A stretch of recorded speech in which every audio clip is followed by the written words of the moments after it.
ഒരു ദുരന്തമുണ്ടാകുമ്പോൾ അല്ലെങ്കിൽ എന്തെങ്കിലും പ്രശ്നമുണ്ടാകുമ്പോൾ മതം പറഞ്ഞുള്ള തമ്മിൽ തല്ല് സോഷ്യൽ മീഡിയയിൽ സാധാരണമാണ്.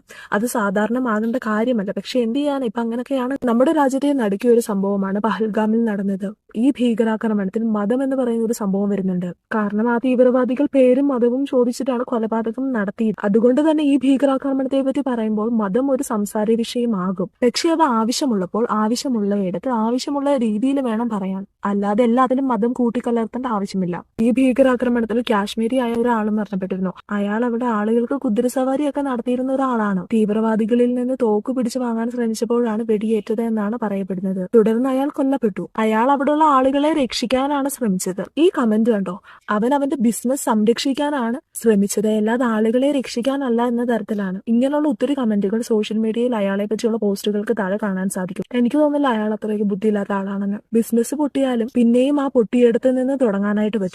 പക്ഷെ ജീവൻ പോയാൽ തിരിച്ചു കിട്ടത്തില്ല. അയാൾക്ക് വേണമെങ്കിൽ രക്ഷപ്പെടാമായിരുന്നു, പക്ഷെ അയാൾ അത് ശ്രമിച്ചില്ല. മറ്റുള്ള ആളുകളെ രക്ഷിക്കാൻ ശ്രമിച്ചു. അങ്ങനെയുള്ള ആളെ പറ്റി നെഗറ്റീവ് പറയാതിരിക്കുക.